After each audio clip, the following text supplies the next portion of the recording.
নমস্কার, আমি তস্মিনা। নমস্কার, আমি ইন্দ্রাণী। শুরু করছি বিয়ন্ড পলিটিক্স। জানো, আজ আমার বড্ড মন খারাপ। এই আর নতুন কথা কি? তোর বরং মন ভালো থাকলেই আমার চিন্তা হয়। বলে ফেল, কি হয়েছে? আমি যার কাছে ফুচকা খেতে যাই, সেই ফুচকা দাদা আর বসছে না, আর কোনোদিনও বসবেও না। কেন রে, কি হয়েছে তোর ফুচকা দাদা? আরে, আমার পাড়ার বাহুবলী ক্লাবকে হাত করে ওর দোকানের উল্টো দিকে আরো একজন দোকান দিয়েছে।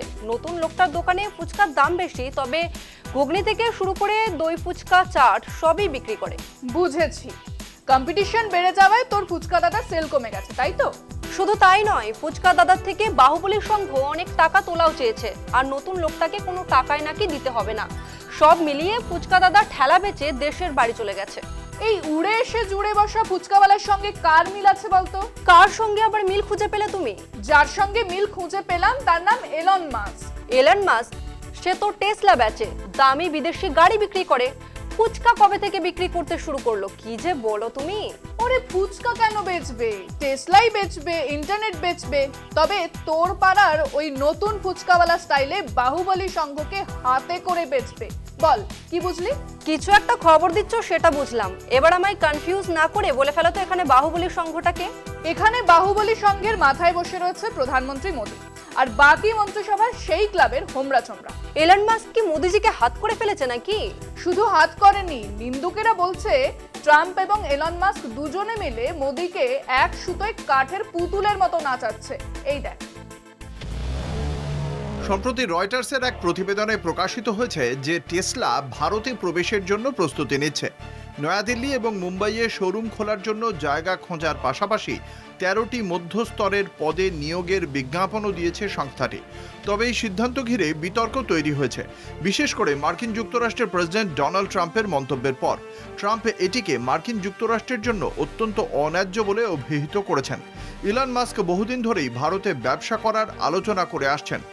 তবে ভারতে বৈদেশিক গাড়ি আমদানির ওপর চড়া শুল্ক বরাবরই বড় বাধা ছিল। অতীতে মাস্ক একাধিকবার অভিযোগ করেছেন যে ভারত প্রায় 100% আমদানি শুল্ক নেয়, যা টেসলার মতো সংস্থার জন্য বড় চ্যালেঞ্জ। কিন্তু মোদী সরকারের সাম্প্রতিক নীতি পরিবর্তন সেই পথে বাধা কমিয়ে দিয়েছে। 2024 সালের মার্চ মাসে ভারত সরকার একটি নতুন ইলেকট্রিক যানবাহন নীতি গ্রহণ করেছে, যেখানে বলা হয়েছে যদি কোনো বিদেশি গাড়ি প্রস্তুতকারক সংস্থা ভারতে কমপক্ষে $50 কোটি বিনিয়োগ করে একটি কারখানা স্থাপন করে, তবে তাদের মাত্র 15% আমদানি শুল্ক দিতে হবে। মোদী সরকারের এই নীতির ফলে ভারতীয় গাড়ি নির্মাতা সংস্থাগুলোর ভবিষ্যৎ নিয়েও প্রশ্ন উঠেছে। টাটা মোটরস এবং মাহিন্দ্রার মতো দেশীয় সংস্থাগুলোর সুরক্ষার জন্য এতদিন যে শুল্ক নীতি চালু ছিল, সেটি টেসলার জন্য শিথিল করা হচ্ছে বলে মনে করছেন অনেকে। টেসলার ভারতে প্রবেশের খবরে অসন্তোষ প্রকাশ করেছেন মার্কিন প্রেসিডেন্ট ডোনাল্ড ট্রাম্প। তিনি বলেছেন, বিশ্বের প্রতিটি দেশ আমাদের পণ্যের ওপর চড়া শুল্ক বসিয়ে সুবিধা নেয়, বিশেষ করে ভারত। সেখানে মার্কিন গাড়ি বিক্রি করা কার্যত অসম্ভব। এখন যদি ইলন মাস্ক ভারতে কারখানা স্থাপন করেন, তবে এটি আমাদের জন্য অত্যন্ত অন্যায্য হবে। মার্কিন সফরে গিয়ে প্রধানমন্ত্রী নরেন্দ্র মোদী ইলন মাস্কের সঙ্গে বৈঠক করেছিলেন। সেই বৈঠকের পরপরই টেসলার ভারতে শোরুম খোলার এবং সম্ভবত কারখানা স্থাপনের খবর সামনে এসেছে। এতে মনে করা হচ্ছে মোদী সরকারের নীতি পরিবর্তনের পেছনে এই বৈঠকের বড় ভূমিকা রয়েছে। তবে সরকারিভাবে এই বিষয়ে কোনো মন্তব্য করা হয়নি। ভারত বিশ্বের তৃতীয় বৃহত্তম অটো মার্কেট, যা টেসলার জন্য অত্যন্ত আকর্ষণীয়। তবে বিদেশি সংস্থার জন্য নিয়ম শিথিল করা এবং মার্কিন যুক্তরাষ্ট্রের মতো শক্তিশালী অর্থনীতির প্রেসিডেন্টের অসন্তোষ, এই দুই দিক নিয়েই নতুন করে বিতর্ক তৈরি হয়েছে। মোদী সরকারের এই সিদ্ধান্ত সত্যিই ভারতীয় অর্থনীতির জন্য লাভদায়ক হবে, নাকি দেশীয় কোম্পানিগুলোর জন্য ক্ষতিকর প্রমাণিত হবে, সেটাই এখন বড় প্রশ্ন। টেসলা ভারতের বাজারে এলে আমি কিনতে পারবো? তুই কেন? অর্ধেকের বেশি ভারতীয়রাই কিনতে পারবে না। কেন? অনেক দাম হবে নাকি? দেখ, টেসলা কিন্তু বলছে তারা শোরুম খুঁজছে, একবারও কিন্তু বলেনি কারখানার জমি খুঁজছে। তার মানে বাজারে টেসলা এলেও তা প্রথমে বাইরে থেকেই আসবে। বাইরে থেকে গাড়ি এলে তো আমদানির উপর ট্যাক্স অনেক, 100%-এর কাছাকাছি, তাই না? একদমই তাই। এবার বলা যায় না মোদিজি যে হারে এলন মাস্ক আর ট্রাম্পের কথায় ওঠা বসা শুরু করেছেন, সেই নিয়মটাও না পাল্টে যায়। বাহ, তাহলে তো আমি টেসলা কিনতে পারবো। ওরে, তুই শুধু নিজের কথা ভাবছিস, আর আমাদের দেশে যে গাড়ি কোম্পানিগুলো আছে তাদের কথা ভাববি না? তারা দেশের মানুষের কথা ভেবে মধ্যবিত্তের নাগালের মধ্যে গাড়ির দাম রাখছেন। তাদের সঙ্গে এসে এলন মাস্ক কম্পিটিশন করলে গাড়ির বাজার আরো গড়তে যাবে, আর দেশীয় ব্যবসায়ীদের জন্য সেটা ভালো হবে না। এসব তো ভেবে দেখিনি, একজন ব্যবসায়ীকে এত ছাড় কেন দেবে মোদিজি? এলন মাস্ক এখন মার্কিন প্রশাসনের মাথা হয়ে গেছে। এখন ট্রাম্প প্রশাসনের চাবি আছে এলন মাস্কের হাতে, তাই এলন মাস্ককে খুশি করতে চাইছে মোদিজি। দেশের ব্যবসায়ীদের কথা ভাবছে না মোদিজি? এর ফল তো মারাত্মক হতে পারে। হতে পারে কি, হচ্ছে বল। টেসলার ঘোষণার পরই বাজার অলরেডি নড়ে গেছে। এই দেখ, টেসলা অবশেষে ভারতের বাজারে প্রবেশ করতে চলেছে। বহু প্রতীক্ষার পর ইলন মাস্কের সংস্থা ভারতের রাস্তায় নিজেদের ইলেকট্রিক গাড়ি নিয়ে আসার তোড়জোড় শুরু করেছে। কেন্দ্রীয় সরকারও বিশেষভাবে আগ্রহী টেসলাকে দেশে ব্যবসার সুযোগ করে দিতে। এই উদ্দেশ্যে নীতিগত পরিবর্তনের উদ্যোগও নেওয়া হয়েছে। ভারতে বিদেশি গাড়ির ওপর উচ্চ হারে আমদানি শুল্ক ধার্য থাকে, কিন্তু টেসলাকে সুবিধা দিতে মোদী সরকার শুল্ক কমানোর পরিকল্পনা নিয়েছে। আগে যেখানে আমদানি শুল্ক 100% পর্যন্ত ছিল, এখন তা 15 থেকে 20% মধ্যে নামিয়ে আনার চেষ্টা চলছে। এর ফলে টেসলার সবচেয়ে সস্তার গাড়ির দাম কমলেও টেসলার গাড়ির দাম মধ্যবিত্তের নাগালের বাইরেই থাকবে। প্রশ্ন উঠছে, কেন কেন্দ্রীয় সরকার এত আগ্রহ নিয়ে টেসলাকে দেশে আনতে চাইছে? বিশেষজ্ঞদের মতে মোদী সরকার বিদেশি বিনিয়োগ বাড়ানোর চেষ্টা করছে।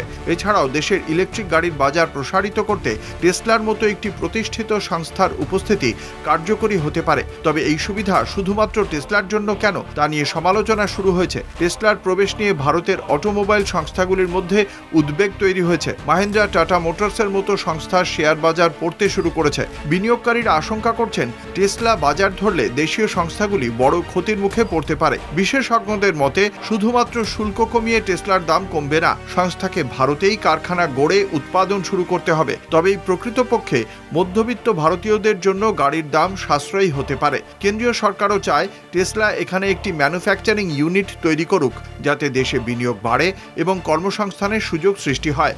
তবে প্রাথমিকভাবে শোরুমের জন্য জায়গা খোঁজার কথা সামনে এলেও ম্যানুফ্যাকচারিং প্ল্যান্ট বা কারখানা তৈরি করার বিষয়ে টেসলার তরফ থেকে কোনো বিবৃতিই আসেনি। ফলে টেসলা ভারতের বাজারে আসলে সেটি জার্মানির টেসলা কারখানা থেকে আমদানির ওপরেই নির্ভরশীল থাকবে। আর সেখানেই প্রশ্ন, কারখানা না তৈরি করেই যদি গাড়ি রপ্তানি করা হয়, সেক্ষেত্রেও মোদিজি কি টেসলাকে বাড়তি ছাড় দেবেন? টেসলার ভারতে প্রবেশ নিয়ে রাজনৈতিক চর্চাও শুরু হয়েছে। বিশেষ করে বিরোধীরা প্রশ্ন তুলছে, কেন শুধু টেসলার জন্য এত সুবিধা দেওয়া হচ্ছে? অনেক দেশীয় কোম্পানি বহু বছর ধরে কম শুল্ক চেয়েছে, কিন্তু সরকার তখন সাড়া দেয়নি। তাহলে কি মোদী সরকার ইলন মাস্ককে বিশেষ সুবিধা দিচ্ছে? নির্বাচনের আগে এই প্রশ্ন আরো বড় হয়ে উঠতে পারে। এর আগেও আমরা দেখেছি ট্রাম্পের ভয়ে হার্লে ডেভিডসনের ওপর ভারতের চাপানো শুল্ক এক ধাক্কায় কমিয়ে দিয়েছে মোদী সরকার। টেসলার ক্ষেত্রেও কি একই পথে হাঁটবে ভারত সরকার? সরকারের শুল্ক হ্রাসের সিদ্ধান্তের ফলে টেসলার পথ সুগম হচ্ছে। তবে এটি শুধুমাত্র একটি বিদেশি সংস্থার স্বার্থে হচ্ছে, নাকি ভারতের ইভি ইন্ডাস্ট্রির জন্য ভালো হবে, তা সময়ই বলবে। তবে এটি নিশ্চিত যে মোদী সরকার টেসলাকে ভারতে আনার জন্য বিশেষভাবে আগ্রহী এবং নিয়ম শিথিল করতেও পিছপা হচ্ছে না।